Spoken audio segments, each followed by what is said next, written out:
Kuintip berbagi cerita. Kuintip.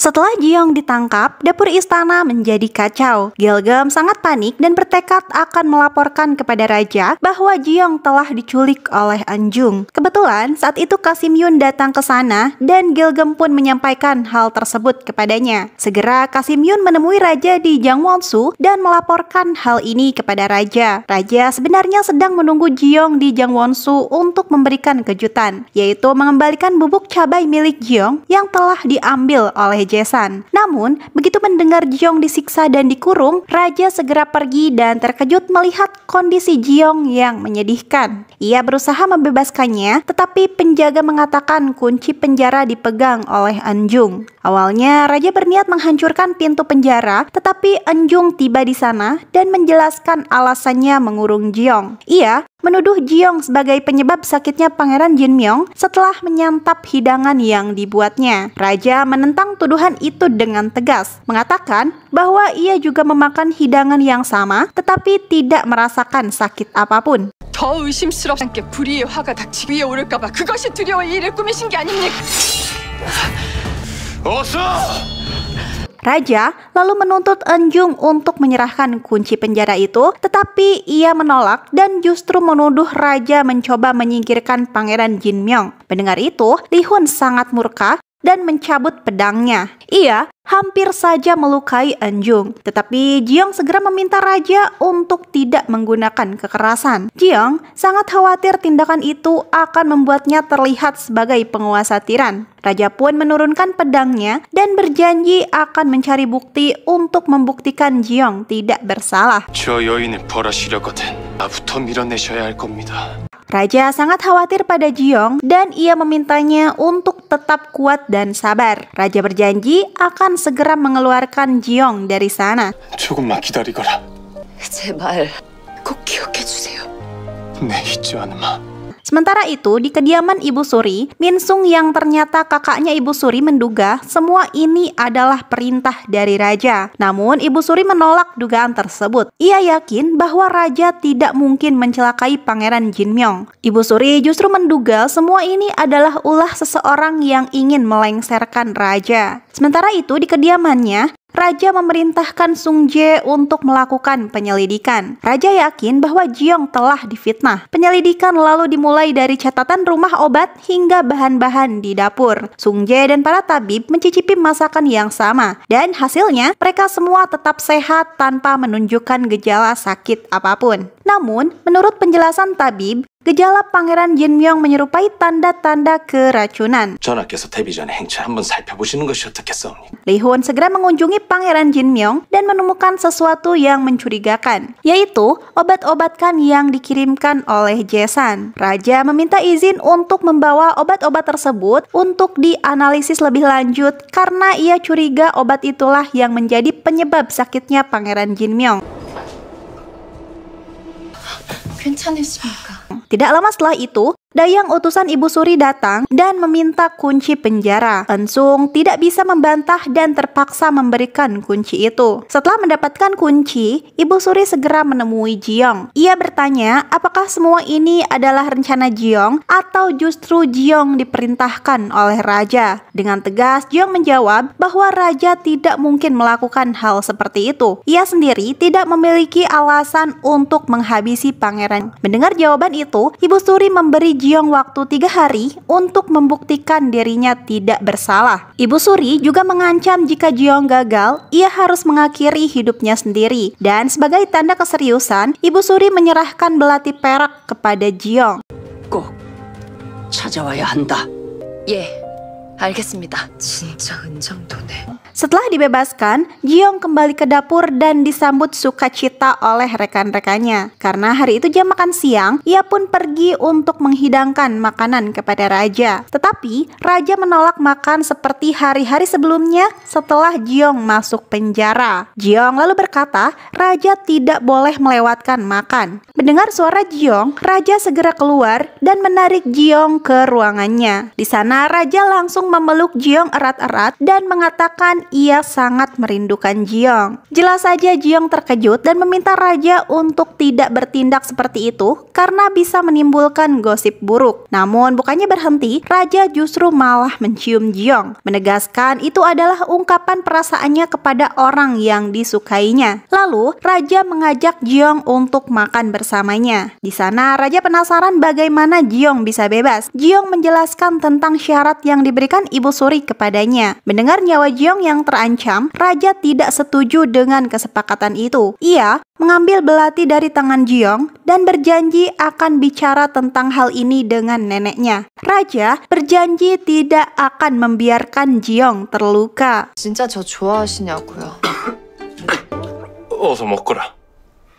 Keesokan harinya, Raja dan Jeong melanjutkan penyelidikan dengan menelusuri bahan makanan yang digunakan untuk Pangeran Jinmyong. Mereka juga meneliti satu persatu obat yang biasa dikonsumsi olehnya. Saat mencicipi salah satu obat, Raja merasa curiga karena rasanya sangat tidak enak dan memiliki bau yang aneh. 전하, 이상이 없었다고 하옵니다. Pada malam harinya, Jeong pulang ke kediamannya dengan membawa obat-obatan itu untuk diteliti lagi. Gilgem yang mempunyai indera penciuman tajam menemukan satu obat dengan bau aneh dan Gilgem merasa bau dari obat itu mirip dengan kotoran tikus. Keesokan harinya, Raja pun jatuh sakit. Gejala yang muncul kepada Raja sama persis dengan gejala pada Pangeran Jinmyong. 께서는 조사하시면서 약재를 조금씩 Jeong curiga penyakitnya muncul karena Raja ikut mencoba obat-obatan yang dikonsumsi oleh Pangeran Jinmyong. Jeong mencurigai pada satu obat yang disebutkan oleh Gilgem semalam. Ia memberitahukan hal itu kepada tabib. Setelah dianalisis lebih dalam, tabib menemukan bahwa obat itu tidak beracun, tetapi bisa menjadi racun berbahaya jika dikonsumsi bersamaan dengan ginseng. Dengan penemuan itu, Raja memerintahkan tabib untuk menyiapkan obat penawarnya. 어서 누우세요. 내 너무 머리가 아파서 그런다. 잠시만. Sementara itu, Sung Jae melaporkan bahwa orang yang sudah meracuni Jinmyong adalah seorang tabib perempuan yang telah melarikan diri. Raja lalu memerintahkan pencarian kepada tabib itu dan meminta bantuan Gonggil yang ahli dalam menemukan sesuatu. 이은열을 찾아라. 반드시 오늘 밤 안에 찾아야 한다. Kabar ini rupanya didengar oleh Mokju. Ia sangat panik dan memerintahkan Chuol untuk membungkam tabib tersebut. Chuol segera pergi ke hutan untuk menghabisi tabib itu. Namun untungnya, Gonggil berhasil menggagalkan upaya pembunuhan itu. Rupanya, Chuol ini bukan sembarang dayang nih guys. Ia pandai bela diri dan perkelahian di antara mereka pun tidak bisa dihindarkan.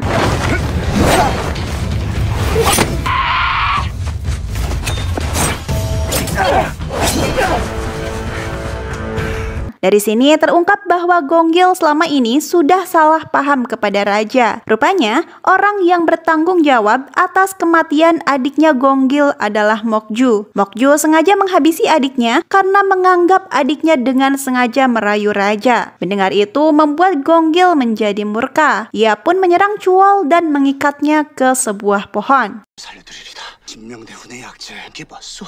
Setelah tabib itu sadar, Gonggil hendak menginterogasi orang yang telah memerintahnya meracuni Jinmyong. Dari pengakuan tabib itu, ia menyebutkan bahwa Mokjulah yang telah menyuruhnya. Tabib itu juga mengatakan bahwa ada orang lain yang mendukung Mokju. Namun, sebelum ia sempat mengungkap lebih banyak, tabib itu dibunuh oleh orang suruhannya Jaesan. Chuol lalu dibawa ke penjara istana. Raja segera mendatanginya untuk memastikan apakah benar Mokju telah memerintahkannya. Tetapi Chuol tidak mengatakan apapun. Ia beralasan memiliki dendam pribadi dan melakukan itu atas inisiatifnya sendiri. Raja yang tidak percaya dengan ucapan Chuol menemui Mokju dan bertanya langsung kepadanya. Tetapi Mokju bersikap seolah tidak tahu apa-apa. Ia menyuruh Raja untuk mencari bukti terlebih dahulu sebelum menuduhnya. 내 증자를 찾아오지. 죽을 죄를 지었다.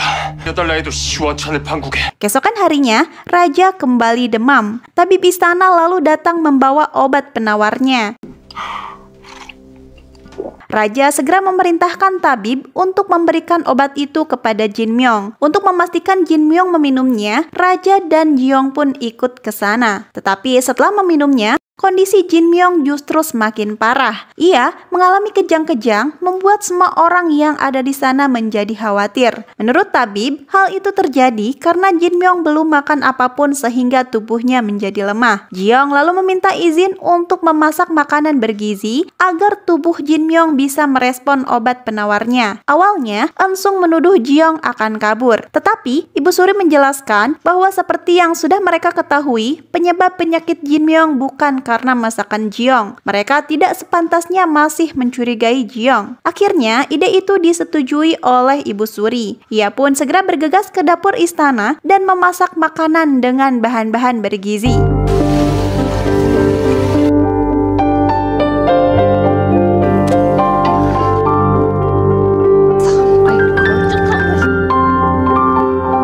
Tidak lama kemudian, Ji-young kembali ke sana membawa makanan yang telah dibuatnya. Karena Eun-sung masih tidak percaya kepada Ji-young, Raja pun mencicipi makanan itu untuk memastikan keamanannya. Akhirnya, setelah didesak Ibu Suri, Eun-sung menyuapi makanan itu kepada Jin Myung. Dan benar saja, kondisinya perlahan membaik dan ia berhasil diselamatkan. 맥이 안정을 찾아가고 있어. 맞습니다. 정말 다행입니다. Pada malam harinya, Mokju mendatangi Chuol di penjara. Chuol mengira hari itu Mokju akan membebaskannya, tetapi ia malah menusuk Chuol hingga tewas. Mokju membuat kematian Chuol terlihat seperti bunuh diri. Ia melakukan ini untuk menghapus jejak kejahatannya. Di sisi lain, Pangeran Jaesan mulai menyusun rencana baru. Ia mengajak orang-orang kepercayaannya untuk menunjukkan sesuatu yang telah disiapkan. Ternyata ia menyandra orang yang dicari raja untuk mencari draft sejarah tentang kematian ibunya. 저놈을 잡아들인 건 무슨 뜻입니까? 라는 뜻이지요. Jaesan juga menculik dan menyekap nenek raja dari pihak ibu. Karena pada boneka yang ada di tangan nenek itu terdapat sehelai kain milik ibunya raja yang ia kenakan saat diracun. Semua ini dilakukan Jaesan untuk mengadu domba raja dan Ibu Suri yang ternyata dalang di balik kematian ibunya. 백일하의 모든 것이 드러나기도 우리가 사사될 때 흘린 피 묻은 적산말입니다. Sementara itu, di tempat lain, Raja dan Ji-young menghabiskan waktu bersama. Di sana, Raja memamerkan keahlian menarinya kepada Ji-young. Ji-young menduga malam itu Raja akan memberinya Mangunrok dan ini adalah acara perpisahan mereka. Setelah menghabiskan waktu dengan Raja, membayangkan ia harus kembali ke masa depan membuat Ji-young menjadi sedih. Lalu Raja bertanya apakah Ji-young masih ingin menemukan Mangunrok dan kembali ke masa depan. Tentu saja, Ji-young menjawab iya, tetapi Raja mengaku tidak ingin Ji-young pergi ke manapun. Pengakuan ini mengejutkan Ji-young karena itu berarti Raja sungguh percaya bahwa Ji-young berasal dari masa depan. Raja mengakui bahwa ia sudah merasakannya sejak awal. Dari cara Ji-young memasak dan penampilan Ji-young saat pertama kali bertemu dengannya membuat Raja percaya bahwa Ji-young berasal dari masa depan. Raja lalu dengan jujur mengakui tidak ingin mencari Mangunrok karena ia tidak ingin Ji-young pergi. Raja ingin Ji-young tetap di sampingnya dan menjadi pendampingnya. Sebagai tanda keseriusan, Raja menyematkan cincin giok di jari manis Ji-young dan berjanji akan membuatkan bibimbap setiap pagi jika Ji-young bersedia menjadi pendampingnya. 나의 반려가 되어다오. 나의 반려가 되면 아침마다 순수 비빔밥을 만들어주마. Di sini hati Ji-young mulai goyah nih guys. Ia mulai berpikir untuk tidak kembali ke masa depan karena Ji-young juga mulai jatuh cinta kepada Raja. Lalu pada malam romantis itu, Raja pun mencium Ji-young dengan sangat romantis. Ia berharap Ji-young bersedia menerima cintanya dan tetap di sisinya selamanya. 내가 싫은 게로고. 전 돌아가야 돼요. Raja ingin Ji-young jadi pendampingnya dan tetap di sisinya. Tetapi Ji-young tidak bisa meninggalkan kehidupannya di masa depan begitu saja. Ia punya karir yang susah payah diperjuangkan. Dan ia juga punya ayah yang sedang menunggunya. Raja lalu mengalah dengan keputusan Ji-young dan ia berjanji akan menemukan Ji-young di masa depan seperti apapun caranya. 그냥 제가 다시 돌아올게요. 약속해주세요. 폭군이 아닌 걸로. Setelah itu, raja menggambarkan dan menulis resep bibimbap di buku catatannya. Tetapi karena ia lupa nama makanan itu, ia meminta Changson untuk memberinya ide. Changson lalu menyarankan memberi nama Hwan Seban yang artinya makanan yang mengantarkan pulang. Nama itu mencerminkan Jiyong yang sangat merindukan kampung halamannya di masa depan. 환세반? Keesokan harinya, dapur istana disibukkan dengan memasak sajian untuk ulang tahun Ibu Suri. Saat Jiyong memasukkan daging di hidangan Gujolpan, Kokio memberitahu bahwa Ibu Suri sudah lama tidak memakan daging. Tetapi sajian untuk hari besar itu tidak akan afdol jika tidak memakai daging. Maka Jiyong berpikir keras untuk membuat sesuatu yang bukan daging, tetapi terasa seperti daging. Setelah berpikir beberapa saat, muncullah ide untuk membuat konggonggi atau daging yang dibuat dari kacang kedelai. 콩고기 구절판 and 가지파이. Sementara itu, Changson melaporkan kepada raja bahwa Chuol tewas akibat bunuh diri di penjara. Raja meminta Changson untuk menyuruh Songje menyelidiki semua hal yang terkait dengan Chuol. 예지하라. Setelah selesai memasak, para koki kini menghidangkan masakan mereka di atas meja. Mereka sangat takjub karena Jiyong bisa membuat daging yang bukan daging. Lalu, saat akan pergi dari sana, Jiyong tidak sengaja menjatuhkan coklat yang dibuat spesial untuk raja. Untungnya, Gilgem melihat bungkusan itu dan segera memberikannya kepada Jiyong. 전하께 주려고 만든 초콜릿인데. Lalu pesta jamuan pun dimulai. Mokju menghadirkan tarian dari para dayang dari kediamannya sebagai hadiah untuk Ibu Suri. Sambil nonton pertunjukan itu, Ibu Suri memakan hidangan yang dibuat Jiyong. Ia merasa takjub dengan rasa daging yang berbeda dari biasanya. Ibu Suri lalu memanggil Jiyong dan bertanya tentang daging itu. Jiyong menjelaskan bahwa daging itu dibuat dari kacang kedelai. Keahliannya ini lagi-lagi mendapat pujian dari Ibu Suri yang membuat Mokju tambah membencinya. 진짜 고기를 가지고 장난치는 것은 아니겠지. Penampilan selanjutnya adalah tarian Choyongmu yang akan dibawakan oleh Gonggil dan Raja. Ibu Suri sangat terharu saat mendengar Raja telah mempersiapkan tarian ini dari jauh-jauh hari. 주상이 이 할미에게 Tarian Choyongmu hari itu berhasil menyihir orang-orang yang hadir di sana. Mereka memuji tarian raja yang sangat mengagumkan. Hari itu Jiyong merasa sejarah akan berubah karena ia yakin raja tidak akan dicap sebagai tiran. Tetapi baru saja kebahagiaan menyelimuti istana, Lee Jang-yun datang membawa bukti yang bisa menumpahkan darah. Lee Jang-yun sendiri adalah inspektur istana yang diperintahkan langsung oleh raja untuk menyelidiki penyebab ibunya dilengsarkan dan penyebab kematian ibunya yang tidak wajar. Cerita lalu flashback saat Jaesan menculik Jang Yun dan menghabisi istrinya. Jaesan memberitahu Jang Yun tentang pengkhianatannya. Ia mengaku tidak terima dengan peristiwa pembersihan Muin yang dilakukan oleh raja yang menewaskan banyak orang-orang tidak bersalah. 처단하려는 용모다. 힘없이 행했던 주상과 그 일의 앞장. Oke, kita bahas dulu nih sedikit tentang peristiwa pembersihan Muin, guys. Peristiwa ini adalah pembersihan dan pembantaian massal terhadap pejabat pemerintah dan pejabat istana yang diperintahkan oleh raja setelah ia mengetahui detail kematian ibunya. Raja menyasar orang-orang dan para pejabat yang hadir saat insiden tragis kematian ibunya. Tapi, ini tuh sebenarnya cuma alasan Jaesan aja, guys. Alasan sebenarnya dia melakukan pemberontakan ya karena dia itu tidak terima Lee Hun naik tahta. Jaesan menganggap seharusnya saat itu dialah yang menjadi raja, bukannya Lee Hun. Nah, dari sinilah dia membuat rencana untuk memulai pemberontakan dan melengsarkan Raja Lee Hun. Oke, kembali ke cerita. Lee Jang-yun datang menghadap raja di tengah-tengah pesta jamuan berlangsung. Dia menyerahkan catatan sejarah tentang kematian ibunya. Dia juga membawa nenek raja dari pihak ibu yang bernama Shim. Jang-yun mengaku menemukan nenek Shim saat penyelidikan. Tetapi sayangnya, setelah anaknya diracun, nenek Shim menjadi hilang akal. 전하께서 찾아오란 명하셨던 사사 되신 패비에 진실이 담긴 사초입니다. Raja lalu memerintahkan Im Songje untuk membacakan catatan sejarah itu. Dengan lantang tetapi penuh kekhawatiran, Songje mengikuti perintahnya. Dalam catatan sejarah tersebut, terungkap bahwa Selir Yang dan Selir Sung bergantian mengajukan petisi kepada raja yang menyatakan kecemburuan ratu sudah sangat ekstrim. Mereka juga mengadukan bahwa ratu kurang memiliki kesopanan dan kearifan sehingga dianggap tidak layak menjabat sebagai ratu. Terungkap juga bahwa ratu pernah mencakar wajah raja sehingga membuat raja dan nenek Inju murka. Akibat hal ini, para pejabat termasuk Han Min Sung sepakat untuk menggulingkan ratu dan mengusirnya ke tempat asalnya.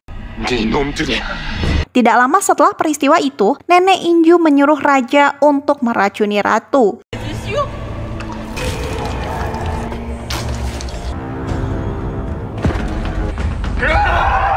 Mendengar itu, Li Hun pun murka dan menghunuskan pedangnya. Jiong segera menghadang karena tidak ingin Li Hun menjadi tiran. Emosi Li Hun semakin meledak saat Nenek Sim menunjukkan pakaian berisi bercak darah ibunya saat diracun. Dalam kekalutan itu, raja hendak menghabisi Nenek Inju, tetapi lagi-lagi Jiong menghadangnya. Jiong berusaha menahan raja untuk tidak balas dendam karena itu akan membuatnya menyesal. Tetapi, raja yang sudah diliputi amarah malah menghunus pedang ke arah Jiong dan berkata bahwa semua ini tidak ada sangkut pautnya dengan Jiong. Jiong lalu membantah ucapan itu dan menganggap ini menyangkut dirinya karena ia mencintai raja. Jiong bahkan mengungkit janji raja kepadanya untuk tidak menjadi tiran. Lalu Songje diikuti pejabat lainnya bersujud memohon kepada raja agar menyimpan kembali pedangnya. Tetapi rupanya kemarahan itu sudah membabi buta hingga membuat raja tidak mendengarkan Jiong dan tidak menghiraukan apapun lagi. Di tengah ketegangan itu, Jiong menghampiri Nenek Sim dan memberikan coklat, berharap coklat itu akan memulihkan ingatannya dan ia meminta kepada Nenek Sim untuk mengatakan kejadian sebenarnya. 죽음의 책임이 있는 아무도 여기서 살아나갈 수 없다. Sedetik sebelum raja menebas pedang kepada Nenek Inju, Nenek Sim akhirnya mengatakan kejadian sebenarnya, bahwa ibunya Li Hun meminum racun dan berdoa ke langit agar anaknya meluruskan ketidakadilannya dan menjadi raja yang bijaksana. Itulah kalimat terakhir yang diucapkan ibunya sebelum meninggal. Jiong lalu kembali membujuk raja untuk tidak menumpahkan darah. Lalu Songje dan yang lainnya kembali bersujud agar raja memberi ampun. Akhirnya, raja melepaskan pedangnya dan meluapkan seluruh emosinya. 내 어머니를 죽이고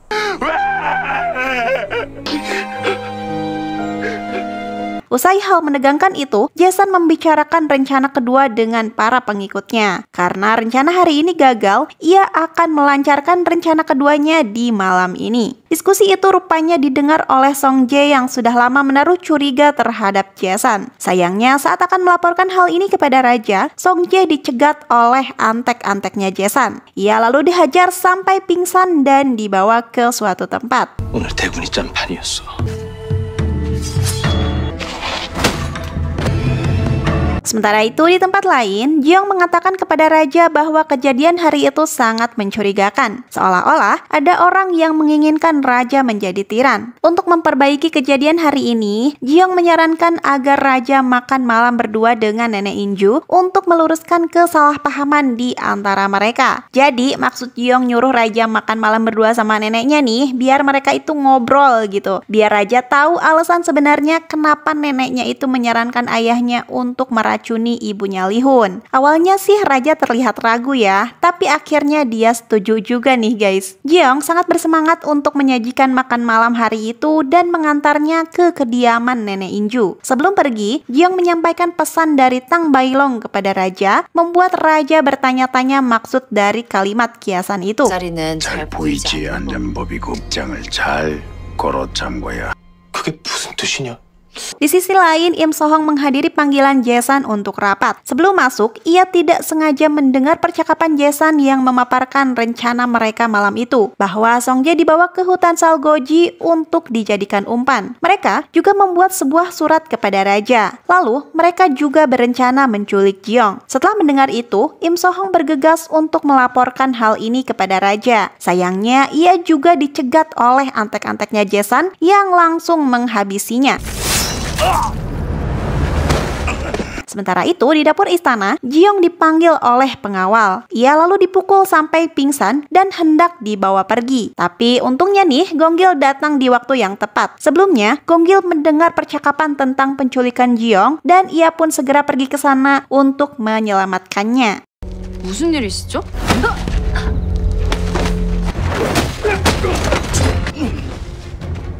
Sementara itu, Raja sedang menuju ke kediaman Nenek Inju. Lalu Sohyuk menghadapnya dan memberikan surat dari Songjae, padahal surat itu jebakan dari Jaesan guys. Isi suratnya meminta Raja agar mengirim pasukannya ke hutan Salgoji untuk menghabisi pangkalan militer pemberontak yang ada di sana. Tidak lama kemudian Sung In-jae datang melaporkan bahwa Jeong diculik dan dibawa ke markas para pemberontak di hutan Salgoji. Raja dan para pasukannya pun segera meninggalkan istana dan pergi ke hutan Salgoji. Setelah Raja pergi, Jaesan mendatangi kediaman Nenek Inju dengan menggunakan kostum dan topeng menarinya Raja, sehingga orang-orang mengira itu adalah Raja Li-hun. Ia merasa dendam kepada Nenek Inju karena telah mengangkat Li-hun menjadi raja. Malam itu, Nenek Inju meninggoy di tangannya Jaesan nih guys. Lalu, Jaesan dan para pengikutnya mendatangi kediaman Raja dan menghabisi seluruh Dayang dan orang-orang di sana, termasuk Changson dan Dayang Choi Mal-im yang merupakan orang-orang kepercayaannya Raja. Sementara itu, di hutan Salgoji, Raja menemukan Songjae pingsan terikat di sebuah pohon. Ia segera memotong tali yang melilit tubuhnya untuk menyelamatkan Songjae. Di saat yang bersamaan, dari arah belakang pasukan Jaesan meluncurkan anak panah ke arah Raja. Songjae yang sudah sadar menyuruh Raja pergi dan memberitahu bahwa ini semua ulahnya Jaesan. Saat tubuhnya sudah terlepas, Songjae segera mendorong Raja sehingga anak-anak panah itu mengenainya dan ia pun meninggoy juga nih guys. Pokoknya banyak banget yang jadi ubi di episode 11 ini nih guys.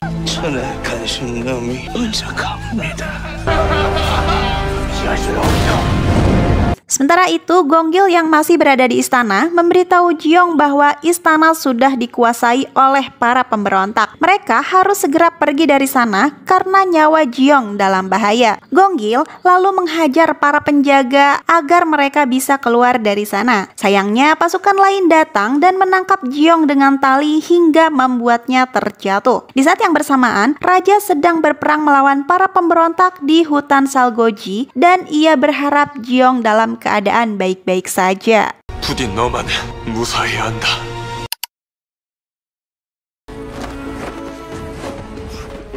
Dalam situasi mendesak itu, para pasukan Gonggil datang menyelamatkan mereka. Akhirnya, Gonggil bisa membawa Jeong pergi ke tempat yang aman. Sementara itu, setelah menghabisi Han Min-sung dan 2 menteri lainnya, Jaesan mendatangi kediaman Pangeran Jinmyong. Ia melaporkan kepada Ibu Suri bahwa Raja telah menghabisi Nenek Inju dan membantai seluruh pejabat istana. Jaesan lalu meminta Jinmyong untuk segera naik tahta dan melengsarkan Raja. Penobatannya akan dilakukan besok pagi. Ibu Suri sempat khawatir bagaimana jika besok Raja kembali, tapi Jaesan memastikan Raja tidak akan pernah kembali. 이번엔 주상께서 살아도 힘들 겁니다. Keesokan harinya, Kim Yang-son datang ke pasar bersama orang-orang suruhannya untuk menyebarkan rumor bahwa Raja telah menghabisi neneknya sendiri. Akibat inilah Raja akan dilengsarkan dan digantikan oleh Pangeran Jinmyong. Rumor ini menyebar dengan cepat hingga membuat Li-hun dicap sebagai Raja Tiran. Hari itu penobatan Raja baru pun dilakukan. Setelah dekret kerajaan dibacakan, Jinmyong akhirnya resmi menjadi Raja Joseon yang baru. Jaesan dan antek-anteknya merasa bahagia karena rencana mereka berhasil. Mereka meyakini rakyat akan berbalik mendukung Jaesan dan saat itulah Jaesan bisa naik tahta menjadi seorang raja. 새로운 주상이 절이 채 지나지 않았어. 말들을 아낍시다. Di tempat lain, berita penobatan Jinmyong sudah sampai kepada Jeong. Jeong percaya Li-hun tidak mungkin menghabisi neneknya. Ia bertanya tentang kabar Raja kepada Gonggil. Menurut kabar yang didengar Gonggil, hutan Salgoji dipenuhi dengan mayat akibat pertempuran semalam. Tidak ada yang menemukan mayat Li-hun di sana, tetapi kecil kemungkinannya dia selamat. Gonggil lalu pamit kepada Jeong untuk mencari tahu kabar selanjutnya. Ia menyuruh Jeong untuk tidak pergi kemanapun sampai ia kembali. Sebelum Gonggil pergi, Jeong meminta Gonggil memberikan ornamen yang pernah diberikan Raja Li-hun kepadanya. Melalui ornamen itu, Li-hun akan tahu bahwa dirinya masih hidup. 전화를 꼭 찾아서 이걸 전해주세요. 알았어. Sementara itu di istana, pasukan Li Hun berhasil melumpuhkan penjaga dan Li Hun berhasil menerobos masuk. Di sana, ia disambut oleh Jae-san, Mok-ju, dan juga antek-anteknya. Li Hun menyesalkan posisi Mok-ju yang ternyata berada di kelompok pemberontak. Li Hun mengira Mok-ju meracuni Jin Myung karena cemburu kepada Ji-young. Rupanya tangan yang selama ini menenangkannya menyembunyikan sebuah pedang yang siap dihunuskan kepada Li Hun. Mok-ju berkata bahwa ia sudah menantikan momen ini sejak lama. Mok-ju tidak akan meminta pengertian apalagi meminta ampun kepadanya. Li Hun lalu memperingatkannya bahwa siapa saja yang menghunus pedang dengan senyum pada akhirnya akan terkena tebasannya sendiri. Li Hun lalu bicara berdua dengan Jae-san. Li Hun berkata bahwa ia sudah tahu Jae-san adalah dalang di balik semua ini lewat pesan yang diberikan oleh Tang Bailong kepadanya. Rupanya kalimat Tang Bailong merupakan teka-teki kata yang mengartikan nama Jae-san. Li Hun menyadari hal ini sebelum pergi ke hutan Salgoji. Tetapi karena tidak yakin, ia lalu memastikannya sendiri ke sana. Li Hun juga menyadari bahwa semua ini balasan Jae-san atas pembersihan Muin yang dilakukan oleh Li Hun. Akhirnya, Jae-san mengakui hal tersebut. Ia menuntut Li Hun untuk menerima hukumannya atas peristiwa pembersihan Muin dan peristiwa Chehong yang merenggut banyak nyawa. Jae-san mengatakan Li Hun tidak pantas menjadi raja. Seharusnya yang naik tahta saat itu adalah dirinya, bukan Li Hun. Dari sinilah Li Hun akhirnya sadar bahwa semua yang dilakukan Jae-san karena Jae-san ingin menjadi raja. Li Hun lalu meminta sesuatu hal kepada Jae-san, yakni Jae-san harus mendukung pemerintahan Jin Myung dan tidak mengkhianatinya lagi. Sebagai gantinya, ia bersedia menerima hukuman dari Jae-san untuk menebus dosa-dosanya atas pembersihan Muin. Tentu saja nih, Jae-san menyetujui hal itu dan sebagai hukumannya, ia akan mengasingkan Li Hun ke kampung halaman ibunya. Rupanya hal ini merupakan strategi Li Hun untuk menyingkirkan Jae-san. Ia tidak bisa membiarkan Jae-san begitu saja dengan semua kejahatan yang telah dilakukannya. 대령 수술은 하셨군요. Lalu Li Hun pun ditempatkan di penjara sebelum diasingkan ke esokan harinya. Di sana ia meminta buku catatan resepnya. Sung In-jae datang ke sana memberikan buku tersebut dan berkata bahwa itu atas kemurahan hati Jae-san sebagai kenangan karena Li Hun tidak akan pernah mencicipi makanan-makanan dalam buku catatan itu lagi. Saat itu Li Hun sangat merindukan Ji-young. Ia lalu menulis sesuatu di halaman belakang buku catatannya. Tulisannya itu berisi kalimat yang dahulu membawa Ji-young terlempar ke Joseon. 연모하는 그대가 언제인가 이 글을 읽는다면 내 곁에 돌아오기를.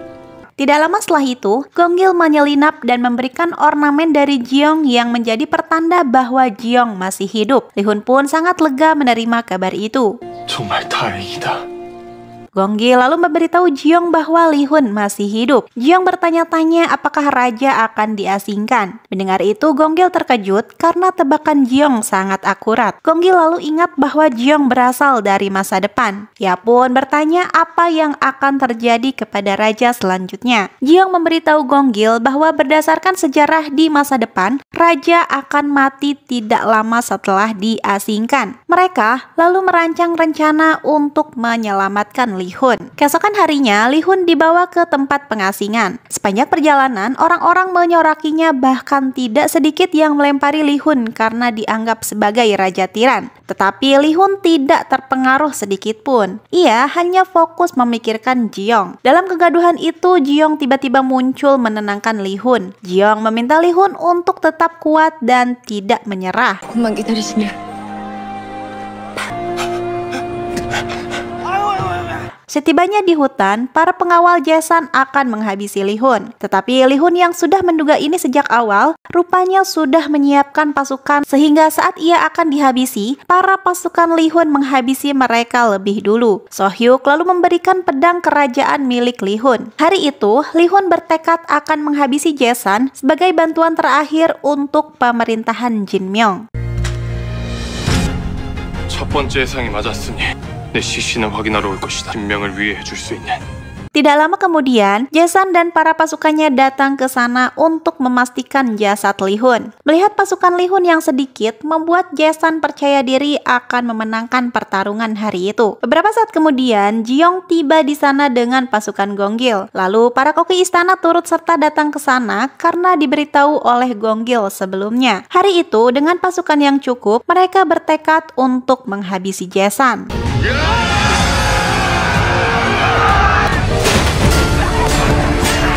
Lalu pertarungan pun dimulai. Dua kubu ini sama kuatnya nih guys. Tetapi kubu Jason lebih banyak sehingga pasukan Li Hun kalah jumlah dan mereka pun dikepung dari berbagai arah. Saat mendesak itu, tiba-tiba sesuatu meledak membuat pasukan Jason bertumbangan. Rupanya itu adalah bom buatan Jang Chunseng. Hari itu Chunseng ikut serta dalam pertarungan itu setelah dimintai tolong oleh Jiong lewat surat. Chunseng terlihat bersemangat karena akhirnya ia bisa memakai alat temuannya. Berkat beberapa bom Chunseng, pasukan Jason pun mulai berjatuhan.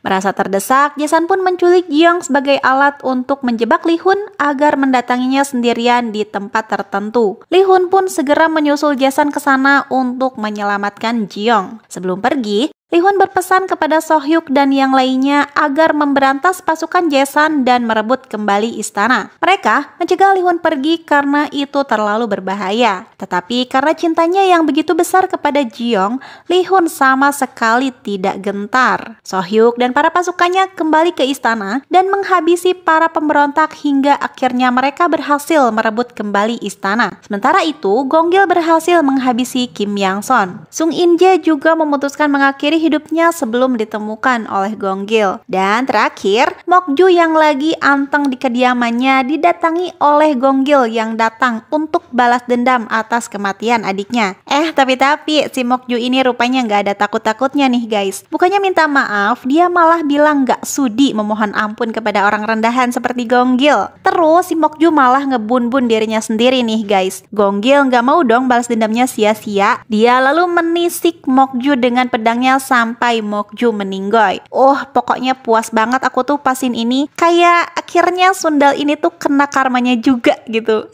Dan akhirnya hari itu para pemberontak di istana berhasil dibasmi nih guys.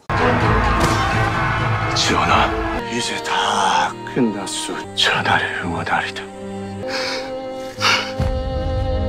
Sementara itu, Li Hun sudah tiba di tempat Jason. Saat akan menyelamatkan Jiong, ia dihadang oleh 3 pengawal Jason sehingga membuat Li Hun harus bertarung lebih dulu dengan mereka. Saat Li Hun bertarung, Jiong berusaha melepaskan tali yang mengikatnya dengan serpihan kendi yang ada di dekatnya hingga akhirnya ia pun bisa melepaskan diri. Saat akan menghampiri Li Hun, Jiong menemukan mangunrok yang terjatuh dari saku Li Hun. Dari sanalah, Jiong akhirnya sadar bahwa mangunrok adalah resep makanan yang pernah dibuatnya untuk raja.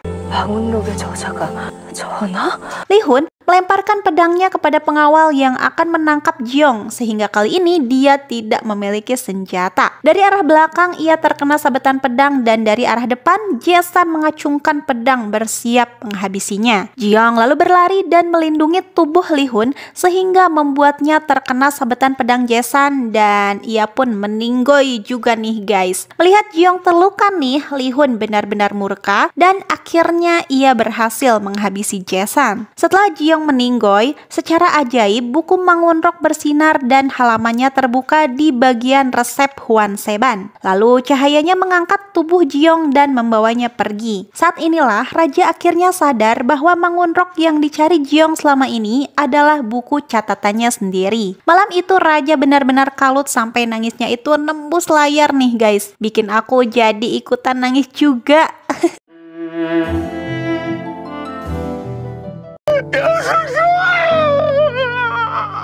Setelah Jiong lenyap, buku mangunrok itu pun ikutan lenyap, hanya menyisakan tangis raja yang semakin pilu setelah kepergian Jiong. Ajaibnya, halaman Huan Seban tiba-tiba robek dan kertas itu terbang menghampiri Li Hun. Lalu cerita pun berganti ke masa kini, di mana Jiong sedang dirawat di sebuah rumah sakit. Jiong terbangun dan merasa peristiwa di Joseon hanya mimpi. Tetapi, saat merasakan bekas luka sayatan pedang Jason di pundaknya, Jiong akhirnya sadar bahwa itu itu bukanlah mimpi. Lalu ia pun mencari buku Mangunrok dan menemukan buku itu ada di dalam tasnya. Saat itulah ayahnya masuk ke ruangannya dan Ji-young pun langsung memeluknya karena sangat merindukan ayahnya. Tidak lama kemudian mereka pun kembali ke rumah. Ji-young mencari tahu apa yang terjadi kepada raja melalui internet. Ia menemukan sejarah telah berubah dan Raja Li-hun dinyatakan hilang tanpa jejak. 지금 가면 전화를 만날 수 있을지도 몰라. Ji-young mencoba kembali ke Joseon dengan membaca tulisan di halaman terakhir Mangunrok, tetapi tidak berhasil nih guys. Ia terus mencobanya hingga 3 kali, tetapi hasilnya tetap sama. Ia tidak bisa kembali ke sana.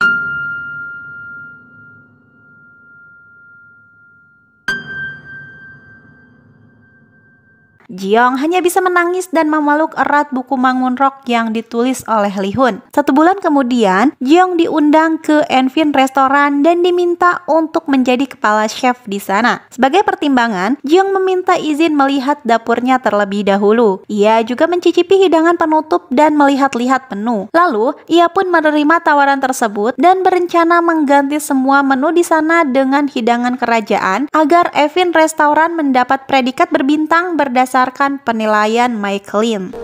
그래, 좋아. 현시야. 내가 새로운 메뉴 좀 개발해볼게. 조선시대 궁중요리 파인다이닝. Keesokan harinya, ia mulai bekerja sebagai kepala chef di sana. Ji-young sangat terkejut saat melihat para koki Joseon ternyata ada di sana nih guys. Seperti Koki Om, Koki Maeng, Koki Sim, Koki Min, dan juga Gilgum. 이렇게 닮을 수가 있어? 들인가? Melihat mereka berkumpul di sana, Ji-young sangat bersemangat untuk mulai bekerja. Kini, hari-hari Ji-young dihabiskan dengan memasak dan melayani para tamu di Enfin Restoran. Tidak lama setelah ia bekerja di sana, restoran itu pun menjadi ramai pengunjung dan menu andalan Ji-young menjadi viral di media. 이것 좀 봐. Suatu hari, seseorang yang mirip Im Song-jae datang ke restoran tersebut. Ia memesan menu andalan di sana, yakni hidangan kerajaan modern yang diberi nama kepala koki istana. Setelah makanannya jadi, orang bernama Steve Im itu komplain karena rasanya tidak enak dan minta diganti. Padahal ia sama sekali belum mencicipi makanan itu. Ji-young lalu mendatanginya dan terkejut melihat orang itu mirip Song-jae. Mereka lalu memperdebatkan makanan itu persis seperti saat di Joseon dulu. Steve Im mengaku-ngaku sebagai juri dari Michaelin dan mengancam akan memberi penilaian yang buruk kepada restoran itu. Tetapi tidak lama kemudian, juri dari Michaelin yang asli datang nih guys. Orang itu sangat mirip dengan raja sehingga membuat Ji-young tidak bisa berkata-kata. Rupanya orang itu benar-benar Li-hun nih guys. Dia berkata kepada Ji-young bahwa dirinya datang ke sana untuk menepati janjinya, bahwa suatu saat ia akan menemukan Ji-young di manapun Ji-young berada.